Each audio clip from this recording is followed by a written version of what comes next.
నమస్తే, welcome to reflection news. నేను Sharma. RSS బీజేపీలను ఎదుర్కొనేది మేమే. రాహుల్ గాంధీ. ఎదుర్కొన్నాడంటే ఏంది ప్రేక్షకులారా? పెళ్ళప్పుడు ఏం చేస్తాం మనం? పిల్లగాడిని ఎదుర్కొంటాం. పిల్లగాడిని పందిట్లోకి స్వాగతం పలుకుతాం. దాన్ని ఎదుర్కోళ్ళు అంటారు. రాహుల్, సోనియా, ప్రియాంక గాంధీ, ఖర్గే, కాంగ్రెస్ నాయకులు కూడా అదే మాట్లాడుతున్నారు. ఇప్పుడు దేశానికి అవసరము. దేశానికి ఎవరు అవసరము? మోదీజీ అవసరం. కాబట్టి మళ్ళా హిందుత్వ నినాదంతో సనాతన ధర్మం కోసం పోరాడుతున్నది ఆర్ఎస్ఎస్. ఈ రెండింటిని భవిష్యత్తు ఇంకో 30 ఏళ్ళు 40 ఏళ్ళ దాకా మేము అధికారంలోకి రావడానికి వాళ్ళని ఎదుర్కొంటాము అంటున్నాడు. పోటీ కాదు, అక్కడ ఎదుర్కొంటాం, వెల్కమ్ చెప్తాం అని రాహుల్ అన్నాడు. ఒకసారి డీటెయిల్స్లోకి వదా. దేశంలో సిద్ధాంతపరంగా విచ్ఛిన్నం కాకుండా నిలబడింది కాంగ్రెస్ మాత్రమేనని, ఆర్ఎస్ఎస్ బీజేపీలకు ధీటుగా ఎదుర్కోగలిగేది తమ పార్టీయేనని కాంగ్రెస్ అగ్రనేత రాహుల్ గాంధీ పేర్కొన్నాడు. ఈ సైద్ధాంతిక పటిష్టతతో వచ్చే 2 ఏళ్లలో పార్టీ మరింతగా బలోపేతం అవుతుందని చెప్పారు. ఉన్న బలం పోతుంది.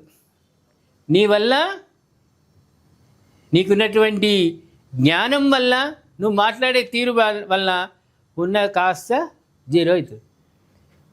సైద్ధాంతిక పటిష్టతతో వచ్చే 2 ఏళ్లలో బలోపేతం అవుతుంది.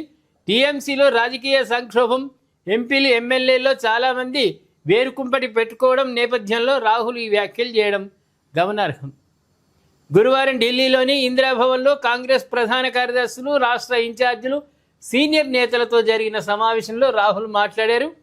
దేశ ఆర్థిక వ్యవస్థ చాలా ఇబ్బందికర పరిస్థితుల్లో ఉంది, చాలా ఘోరంగా ఉంది. నువ్వుంటే చాలా మెరుగవు.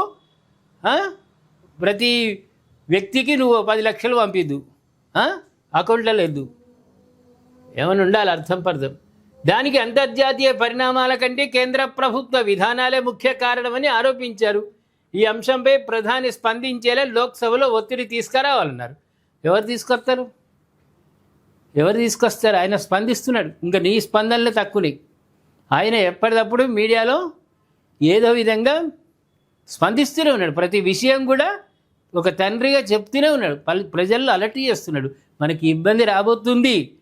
ప్రపంచంలో నెలకొన్న పరిస్థితులు, పశ్చిమాసియాలో నెలకొన్న పరిస్థితులకు అనుకూలంగా మనం ఇటువంటి నిర్ణయాలు తీసుకుంటున్నాం, మనం ఇట్లా కట్టుబడి ఉందామని ఆల్రెడీ చెప్తున్నాడు. నువ్వే అప్పుడప్పుడు తక్కువైంది నీది.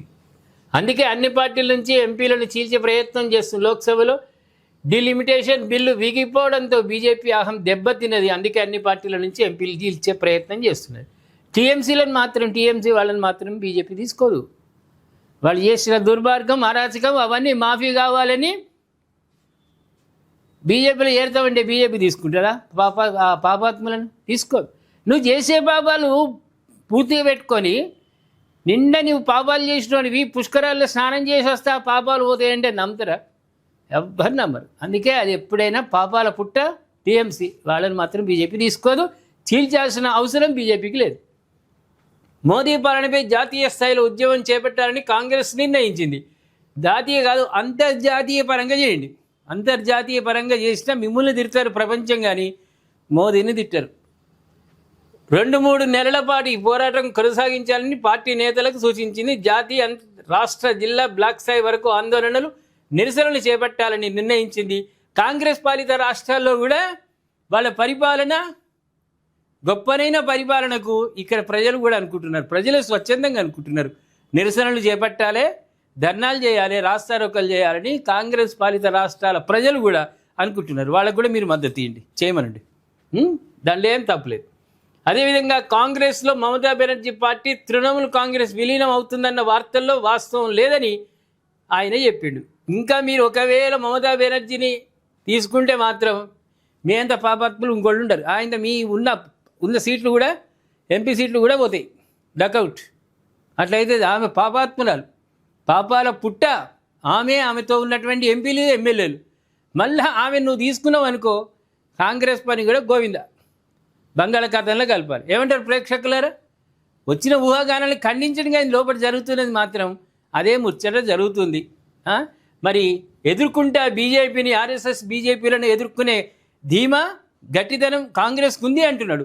ఎదుర్కొన్నట్లో మనం ముందు అనుకున్నాం. పెళ్లి పిల్లని ఎదుర్కొనేటట్టు అధికారంలోకి ఇంకా 30 ఏళ్ళు వచ్చేటట్టు వీళ్ళు ఎదుర్కొంటారా?